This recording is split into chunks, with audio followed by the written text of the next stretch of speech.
Hello, my name is James Rodriguez, and first I'd like to say welcome back. Congratulations on making it to the very end, but more importantly, good luck on all our final speeches.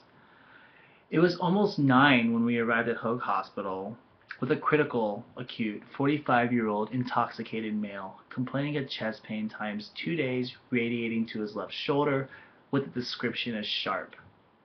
Upon arrival, our patient was greeted by hospital staff with a series of tests and treatments ranging from an EKG 12 lead, establishment of IVs, a blood draw, vitals, and the administering of medications. Another responsibility was to oversee the clinical skills of 2 new nursing students as they attended and greeted a patient for the very first time.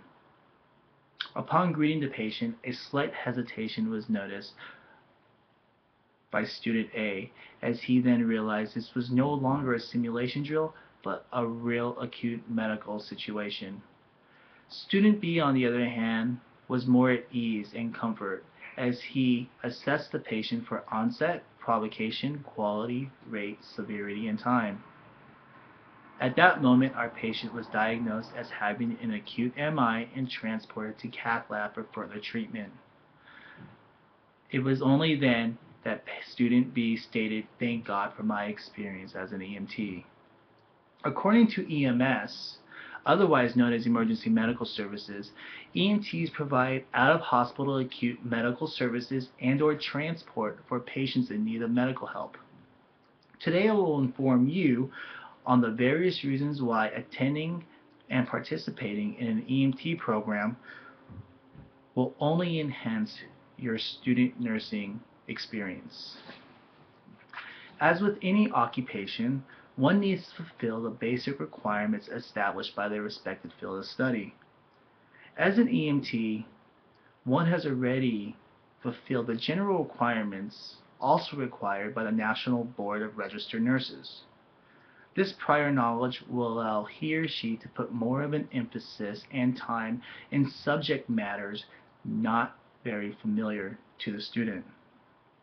These general requirements typically include basic general ed courses, which also coincide with your anatomy, physiology, and microbiology. Another factor to consider is EMTs are already certified in matters such as CPR, otherwise known as cardiopulmonary resuscitation, ACLS, advanced cardiac life support, and PALS, pediatric advanced life support. These are also certifications required by nursing students. While both students attain the same knowledge in terms of didactic, the student EMT requires a set of skills only learned through actual patient contact and care that was lacking in simulation drills in your registered nursing labs. EMTs are specifically trained to care for patients in times of need, regardless of chief complaint, through a series of assessments that will ultimately determine the type of transport necessary. This includes both ALS and BLS, advanced life support versus basic life support. This becomes handy as student nurses assess the patient, providing that bridge between doctors and patients. As first responders, EMTs encounter patients at their most vulnerable. This may include emotional, but usually it's physical. Through constant patient contact, EMTs learn how to communicate, assess, and treat the patient, all the while not diagnosing a patient's signs and symptoms. During a student's clinical, he or she will encounter moments when learned behavior outweighs the book. This basically states experience is more beneficial and important than reading material out of a book. It's these moments that utilizing the skills learned in the field will ease the student as he or she treats the patient. Another factor to consider while treating the patient is communication, both effectively to hospital staff and the patient's family. This is another tool that EMTs have learned through constant patient and medical staff interaction. Upon assessment in the field, and during transport, it becomes the EMT's responsibility to relay those messages to both the hospital staff and the patients themselves. Communicating the description of the patient's signs and symptoms will become vital for the proper treatment by hospital staff.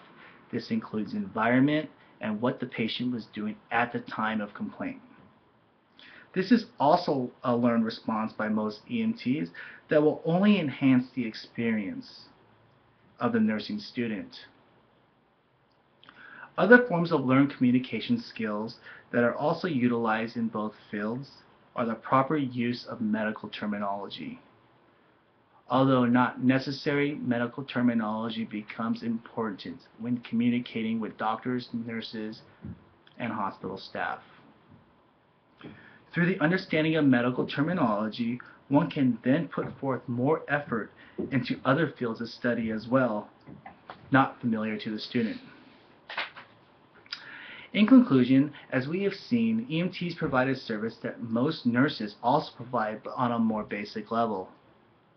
Although a nurse's scope of practice is more extensive in terms of patient treatment, the role of EMT still covers the primary role of patient care.